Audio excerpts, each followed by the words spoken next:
భరద్వాజ గారు పవన్ కళ్యాణ్ గారి వైఫ్ నిన్న తిరుమలలో తలనీళ్ళు ఇవ్వటం, డిక్లరేషన్ ఇవ్వటం. అంటే ఆవిడ డిక్లరేషన్ ఇచ్చిన తర్వాత లోపలికి వెళ్తారు ఎవరైనా సరే.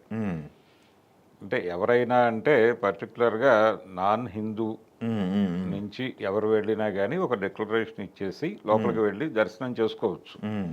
దైవం ఎవరికైనా దైవమే అనే పరిస్థితి కాబట్టి నిజానికి అది కూడా అక్కర్లేదు. నమ్మకం ఉన్నప్పుడు ఎవరైనా ఎక్కడికైనా వెళ్ళి, అంటే సీతాకోకచిలుక సినిమాలో ఒక డైలాగ్ ఉంటుంది, జంజాల గారు రాశాడు. చర్చి ముందు ఒక బ్రాహ్మణ వనిత నిలబడి ఉంటుంది. నిలబడి ఉన్నప్పుడు ఏమిటమ్మా ఇక్కడ నిలబడ్డారు అని అడుగుతాడు ఫాదర్ జగ్గయ్య గారు వచ్చి. అడిగినప్పుడు ఆవిడ చెప్తుంది, ఆపదలో ఉన్నప్పుడు ఏ దేవుడు ఎక్కడ దేవుడు అని చూడం కదండి అని. అలాగే ఆవిడ జీవితంలో ఒక ఆపద ఆవిడ చూశారు ఈ మధ్య. కుమారుడికి సంబంధించి ఒక యాక్సిడెంట్ జరగటము, దాని తాలూకా రియాక్షను, ఆ సందర్భంగా ఆవిడ ఇమ్మీడియట్గా మొక్కుకుని ఉండొచ్చు. ఒకటి, ఆవిడ విదేశీయురాలు అయినప్పటికీ కూడా తెలుగింటి కోడలుగానే చూడాలి. అవును కదా. కాబట్టి అత్తగారింటి తాలూకా సెంటిమెంట్లు వాటి వ్యవహారంలో ఆ ఛాయల్లో నడిచి ఉండొచ్చు ఆవిడ. అందుకని అలా మొక్కుకుని ఉండొచ్చు. ఆ మొక్కుకున్న సందర్భంగా ఆవిడ వెళ్ళి గౌరవప్రదంగా డిక్లరేషన్ ఇచ్చి ఆ తర్వాత తలనీలాలు అర్పించడం అనేది జరిగింది. అయితే దీన్ని ప్రత్యేకంగా ఎందుకు చూస్తున్నాం మనం అంటే, జనరల్గా ఆడవాళ్ళు ఎప్పుడైనా మొక్కుకున్నా కానీ 3 కత్తెరలు ఇచ్చేయటము ఇలా చేస్తారు. అంటే ఆడవాళ్ళకి వాళ్ళ శిరోజాల మీద ఉండేటువంటి అభిమానము, ప్రేమ, వీటి తాలూకా దీనివలన దాన్ని అంటే టోటల్గా తలనీలాలు అర్పించడానికి సంబంధించిన చిన్న సమస్య ఉంటుంది.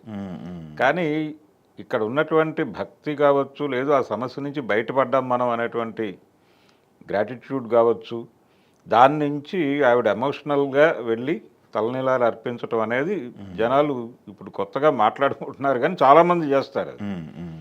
తిరుమలలో అది రోజువారీ సంఘటనే.